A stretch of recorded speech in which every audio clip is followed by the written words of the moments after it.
अस्सलाम वालेकुम dear student, practical coaching से मैं आप लोग नाजिर हूँ। आज के इस लेक्चर यानी लेक्चर नंबर 1 में हमने चैप्टर नंबर 4 क्लास 9 का फिजिक्स जो है उसको यहाँ पर हमने स्टार्ट करना है। चैप्टर नंबर 4 का जो नाम है वो है टर्निंग इफेक्ट ऑफ फोर्स। इसका मतलब ये है कि यानी किसी भी चीज़ को आपने टर्न करना है वहाँ पे फोर्स का क्या इफेक्ट है, ठीक है। तो उसके बारे में यहाँ पर हमने डिस्कस करना है, यानी पूरा जो चैप्टर है वो फोर्स से रिलेटेड है। स्टार्ट करते हैं। नंबर 1 पे आपके पास है टॉपिक नंबर 1 इस चैप्टर का, वो आपके पास क्या है, पैरेलल फोर्स। तो सबसे पहले स्टूडेंट के जहन में क्वेश्चन होता है कि पैरेलल फोर्स क्या होता है। और डिफिनेशन तो इजी है, लेकिन अगर आपको एग्जांपल समझ में नहीं आया तो फिर आपके लिए मसला है। Those forces which are parallel to each other are called parallel forces. For example, इसका मतलब यह है कि आपके पास कितने फोर्स है, दो फोर्स, वो आपस में पैरेलल है। पैरेलल का मतलब यह होता है कि ये एक फोर्स, फॉर एग्जांपल अहमद आप इसके ऊपर फोर्स लगा रहे इसी डायरेक्शन में, और साथ ही साजिद जो है वो इस मार्कर के ऊपर फोर्स लगा रहे हैं वो भी इसी डायरेक्शन में, ठीक है। दोनों का डायरेक्शन यानी यहाँ पे जो एंगल बनता है, एंगल कितना बनता है, एंगल यहाँ पे 0 का एंगल दोनों के दरमियान, ठीक है। क्यों, दोनों आपस में क्या है, पैरेलल है। एक सेम इसी डायरेक्शन में, दूसरा भी इसी डायरेक्शन में भी, ठीक है। लेकिन यहां पे आपका फॉर एग्जांपल पैरेलल फोर्स क्या है, जिनके दरमियान जो एंगल है, एंगल कौन सा बनेगा, 0 डिग्री का, ठीक है। दोनों सेम डायरेक्शन में भी है, अपोजिट भी कह सकते हैं, क्योंकि पैरेलल फोर्स के फिर आपके पास टाइप है। लेकिन पैरेलल का मतलब यह है कि इनके दरमियान जो एंगल है, एंगल कितना होगा, 0 का। अगर एंगल 0 का है तो ये आपके पास कौन सा फोर्स होगा, ये दोनों जो फोर्स है वो आपस में पैरेलल है। अगर इस फोर्स को मैंने थोड़ा सा ऐसे किया, ये आपस में पैरेलल है, साजिद नहीं है। क्यों, क्योंकि इसके दरमियान कुछ ना कुछ एंगल बना। अगर मैं इससे ऐसे कर दूं तो ये भी पैरेलल फोर्स नहीं है। पैरेलल फोर्स, कौन सी फोर्स को पैरेलल फोर्स कह सकते हो, बिल्कुल जिनका जो फॉर एग्जांपल आपस में जो एंगल है वो कितना होगा, 0 का। हाँ, फॉर एग्जांपल ये जो फोर्स आप लगा रहे ये कभी भी आपस में कंबाइन नहीं हो सकती। जितना आप ज्यादा फोर्स लगाएंगे आपस में आगे कंबाइन नहीं होगा। लेकिन अगर अहमद आप इस तरीके से फोर्स लगा रहे, साजिद जो है वो इस तरीके से फोर्स लगा रहे, तो ये आगे पॉसिबल है कि ये एक ही वक्त में ये कंबाइन होंगे। तो इस फोर्स को मैं पैरेलल फोर्स नहीं कह सकता। पैरेलल फोर्स सबको समझ में आ गया। अब आपके पास इसके टाइप्स है, types of parallel forces. There are 2 type of parallel forces, like है और दूसरा आपके पास है अनलाइक पैरेलल फोर्स। बिल्कुल इजी है। ये जो डिफिनेशन है, अगर आपको ये याद है, दोनों का डिफिनेशन आप अपनी तरफ से लिख सकते हो। Those force which are parallel to each other, वही है हैव, सिर्फ ये इजाफा मैंने किया है, हैव सेम डायरेक्शन। किस डायरेक्शन में है, सेम डायरेक्शन में है, are called like parallel forces. इसका मतलब ये अभी जो मैंने बताया था कि साजिद इसी डायरेक्शन में फोर्स लगा रहे, अहमद भी इसी डायरेक्शन में फोर्स लगा रहे, दोनों आपस में पैरेलल है। पैरेलल में कौन सा टाइप से, लाइक पैरेलल फोर्स। क्यों, क्योंकि दोनों का डायरेक्शन इस साइड पर है, दोनों जो मार्कर है वो इसी डायरेक्शन में आगे मूव कर रहे। समझ में आया यहां तक।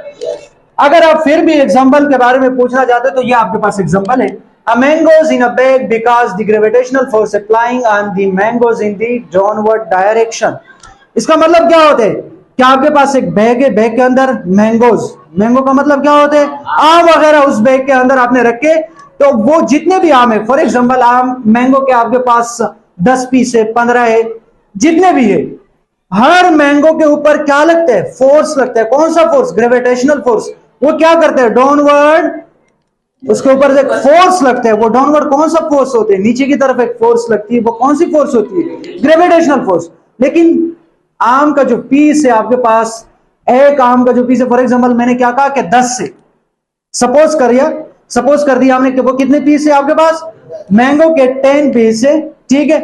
तो हर मैंगो पर ग्रेविटेशनल फोर्स लग रहा है या नहीं। फॉर एग्जांपल सपोज कर दिया ये एक है, ये दूसरा मैंगो, ये तीसरा, ये चौथा। अब आप मुझे बता दें कि यहां पे फोर्स का जो डायरेक्शन है, ये कितने हैं आपके पास, 4 पीस। 4 का जो डायरेक्शन है वो क्या है, डाउनवर्ड है या नहीं। तो ये आपस में पैरेलल है या नहीं। जब पैरेलल है तो लाइक है या अनलाइक पैरेलल, लाइक पैरेलल है, क्योंकि सब कोशिश करती है जितने भी आम के पीस है वो कहां पर ऊपर जाने का या नीचे जाने का? शुएब, नीचे जाने की कोशिश करते। क्यों? वजह, ऊपर क्यों नहीं जाते? क्योंकि ग्रेविटेशनल फोर्स। अब डेली लाइफ में बहुत सारे एग्जांपल है। मैं जमीन के ऊपर खड़ा हूं, जमीन मेरे ऊपर एक फोर्स लगा है, अपनी तरफ मुझे खींचते हैं। ये आपके डेली लाइफ में बहुत सारे एग्जांपल है। या यहाँ पे टेबल के ऊपर, ये आपके पास कंप्यूटर पड़ा हुआ है या टेबल के ऊपर बुक पड़ा हुआ है, तो वो बुक जो टेबल के ऊपर पड़ा हुआ है उसको आप सिंपल क्या कह सकते हो? उसके ऊपर एक फोर्स लगती है। वो कौन सी फोर्स होते हैं? Like parallel force. लेकिन ये टेबल के ऊपर जो बुक पड़ा है, इसको अगर आप सपोज कर दे इसके ऊपर एक दूसरा फोर्स लगता है, वो कौन सा फोर्स लगता है? टेबल एक फोर्स लगाते। कैसे फोर्स लगाते? कि टेबल के ऊपर ये जो बुक पड़ा है ये क्यों नीचे नहीं जाता? इसका क्या वजह है? ग्रेविटी भी फोर्स लगा रहे, लेकिन टेबल ने इसको थाम के रखा हुआ है। ठीक है, तो यहां पे उस फोर्स को यहां पर हम क्या कहते? Normal reaction. याद होगा, उसको हम आर से डिनोट करते थे। फॉर एग्जांपल मैंने बताया था ये टेबल है, इस टेबल के ऊपर ये बुक है। ठीक है, ये बुक जो आपने टेबल के ऊपर रखा, इसके ऊपर एक डाउनवर्ड फोर्स है जिसको हम क्या नाम देते? Gravitational force. लेकिन इसके ऊपर एक अपवर्ड फोर्स है जिसको हम क्या नाम देते? Normal reaction, R. क्या नाम देते? आर। आर बराबर होता है डब्ल्यू। दोनों आपस में बराबर है, दोनों आपस में बराबर है। या इसके अलावा फॉर एग्जांपल ये जो फोर्स है, एक का नीचे डायरेक्शन है, दूसरे का ये कौन सा फोर्स है पैरेलल में? लाइक है या अनलाइक? सोच के बताने। एक का डायरेक्शन नीचे, दूसरे का डायरेक्शन ऊपर है, अनलाइक पैरेलल फोर्स। कैसे? ये दो मार्कर है, एक का डायरेक्शन नीचे, दूसरे का डायरेक्शन ऊपर। तो यहां पे सिंपल है, आपके पास those force which are parallel to each other have opposite direction are called unlike parallel force. या इसके अलावा दूसरा एग्जांपल आप ये भी कर सकते हो कि आप चेयर के ऊपर खड़े हो। किसके ऊपर? चेयर के ऊपर। लेकिन वो चेयर जो है वो क्या हुआ? टूट गया। तो आप कहां पर आ गए? जमीन पर आ गए या नहीं? या उससे गिर गए, जो भी है। तो वहां पे क्या हुआ? ग्रेविटी फोर्स ज्यादा था या नॉर्मल रिएक्शन का फोर्स ज्यादा था? ग्रेविटी का फोर्स ज्यादा होने की वजह से आपके ऊपर क्या? चेयर टूट गया। लेकिन अगर आप चेयर के ऊपर बैठे हो या खड़े हो, चेयर टूटता नहीं है, तो यहां पे इसका मतलब क्या है? दोनों फोर्स आपस में इक्वल है, सेम है, इसलिए ये टेबल या चेयर टूटता नहीं है। समझ में आ रहा है? और वो भी आपको पता है कि डब्ल्यू बराबर है किसके? W is equal to M G. याद होगा, W is equal to M का मतलब मल्टीप्लाई, एम का मतलब कोई बता सकते हैं एम का मतलब क्या होता है? एम का मतलब सोच के बताना है। एम का मतलब यहां पे W is equal to, Sajid ने कहा कि एम का मतलब होता है मास। ये मास है, ठीक है। ये आपके पास क्या है? मास। और जी आपके पास क्या है? Gravity, acceleration due to gravity. तो ये एम किस चीज को शो कर रहे हैं? मास। फॉर एग्जांपल चेयर के ऊपर एक बंदा बैठा हुआ है, उसका मास कम है, उसका मास शेप कम है, तो उसके ऊपर चेयर टूटेगा? चेयर टूटेगा या नहीं? नहीं टूटेगा, क्योंकि मास कम है। दूसरा बंदा है, उसके मास ज्यादा है, उसके ऊपर चेयर टूटेगा या नहीं? लाजमी सी बात है। क्यों? मास ज्यादा हुआ। क्या ज्यादा हुआ? मास। तो वेट किसके ऊपर डिपेंड करते हैं? वेट जो है मास के ऊपर, जिसका मास ज्यादा है वेट भी ज्यादा। और वेट क्या होता है? वेट आपके पास एक फोर्स है अजीज। वेट आपके पास क्या है? एक फोर्स है। कौन सा फोर्स है? इसका डायरेक्शन ड्यू टू ग्रेविटेशनल। इसको हम कौन सा फोर्स कहते हैं? Gravitational force. इसका हमेशा डायरेक्शन कहां होते हैं? डायरेक्शन हमेशा upward to the sky. Sky की तरफ होता है या नहीं?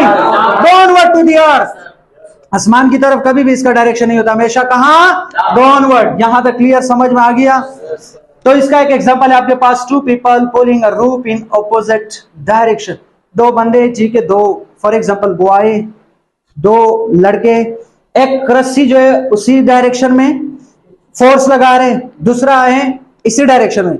सपोज किया कि शोएब जो है वो इसी डायरेक्शन में फोर्स लगा रहे हैं, और आपके पास जो मोहम्मद है वो इसी डायरेक्शन में फोर्स लगा रहे हैं। तो यहां पे दोनों अपोजिट है, ठीक है। तो इस फोर्स को हम पैरेलल फोर्स तो कह सकते हैं, लेकिन पैरेलल फोर्स में कौन सा टाइप है? लाइक पैरेलल फोर्स है। कौन सा है? Unlike parallel force. समझ में आ गया? यहां तक क्लियर। अब उसके बाद है अहमद आपके पास एडिशन ऑफ फोर्सेस। फोर्स हम कैसे ऐड कर सकते? और फोर्स आपके पास से वेक्टर क्वांटिटी। कौन सा क्वांटिटी है? लेकिन अत्ताउल्लाह कह रहे कि वेक्टर क्वांटिटी क्या होते? मैंने बताया भी था लेकिन आप लोगों से भूल चुका होगा कि वेक्टर क्वांटिटी के पास क्या होते हैं। कोई भी आपके पास वेक्टर क्वांटिटी है तो उसमें आपके पास दो चीजें का होना जरूरी है। Number one magnitude, number one पे क्या है मैग्नीट्यूड, नंबर टू पे आपके पास है डायरेक्शन। अब यहां पे स्टूडेंट के जहन में यह भी मैग्नीट्यूड समझ में नहीं आता कि मैग्नीट्यूड क्या होता है। फॉर एग्जांपल यह आपके पास चेयर है, ये चेयर है, मैंने अहमद को कहा कि इस चेयर के ऊपर आपने फोर्स लगाने, चेयर के ऊपर आपने इसको साइलेंट कर दे, चेयर के ऊपर आपने क्या करना है फोर्स लगाने। अहमद की जहन में क्वेश्चन आएगा कि सर ठीक है फोर्स तो लगाना है, लेकिन वो सबसे पहले पूछेगा कि सर ये चेयर जो है कौन सी डायरेक्शन में इसको मैं मूव कर, कौन सी। मैंने कहा कि आपने इस चेयर को इस कोने में रखना है। ये तो नहीं कर सकते कि मैंने अहमद को कहा कि चेयर उठा, उसने फौरन चेयर उठाया जमीन के ऊपर मार दी। उसके जहन में कौन सा क्वेश्चन होगा, उसके जहन में ये क्वेश्चन होगा कि सर इसका क्या करना है, कहां पे लेकर जाना है, डायरेक्शन। आ गया समझ में। या शुएब से मैंने कहा चेयर उठाना है आपने, तो इसने इसके ऊपर फोर्स लगाया, लेकिन उसके जहन में क्वेश्चन होगा कि सर कहां पे रख दूं। ये जो उसने पूछा इसको क्या कहते हैं सिंपल डायरेक्शन। इमरान यहां तक समझ में आ गया। मैंने क्या कहा कि कोई भी आपसे क्वेश्चन करे चेयर आपने उठाना है, चेयर आपने क्या करना है उठाना है, तो सबसे पहले आपके जहन में क्वेश्चन आएगा कि सर कहां पे लेकर जाना है चेयर। मैंने कहा कि इस कमरे के इस कोने में रख दे, तो मैंने क्या बता दिया डायरेक्शन बता दिया। लेकिन साथ ही साथ आपने फोर्स जो लगाया कुछ ना कुछ फोर्स होगा या नहीं, 2 न्यूटन 10 न्यूटन 12 न्यूटन 30 न्यूटन कुछ भी हो सकते हैं। ऐसे तो नहीं कर सकते कि आपने फोर्स लगाया नहीं, चेयर को कहा कि ठीक है आपने खुद वहां पे जाना है, चेयर खुद जा सकता है नहीं, आपने फोर्स लगाया और उस फोर्स का कुछ ना कुछ मैग्नीट्यूड होगा, कुछ ना कुछ फोर्स आपने लगाना है। लगाने के बगैर ये चेयर तो नहीं जा सकते। फोर्स आपने जो लगाया कितना लगाया उसको हम क्या कहते हैं मैग्नीट्यूड। फॉर एग्जांपल अजीज कह रहे कि मैंने इसके ऊपर 30 न्यूटन का फोर्स लगा दिया। कितने न्यूटन का 30 न्यूटन। अब यहां पे समी के जहन में क्वेश्चन आ गया कि सर फोर्स हम कैसे इसके मेजरमेंट कैसे करते, इसको नापते कैसे। तो फोर्स को नापने के लिए आपने किस चीज को यूज करना है फोर्स मीटर भी कह सकते हो, फोर्स मीटर भी कह सकते हो। डिवाइस है एक इंस्ट्रूमेंट है, इसके थ्रू किस चीज को नाप सकते हो चीनी आटा वगैरह, इसके थ्रू आप इसकी मेजरमेंट कर सकते हो। फोर्स का ऐसे नहीं आप गए कि चीनी वगैरह इसके थ्रू हम, उसके लिए अलग एक फिजिकल बैलेंस होता है। ठीक है, तो number one force meter. Force meter को आप क्या नाम दे सकते हो force gauge, GAUGE, force gauge के थ्रू फोर्स का क्या कर सकते हो नाप सकते हो। फॉर एग्जांपल आपके पास वो डिवाइस है जिसके थ्रू आपको पता चल सकता है कि ये कितना फोर्स में लगा रहा हूं। आ गया यहां तक समझ में। उसके बाद आपके पास क्या है एडिशन ऑफ फोर्सेस।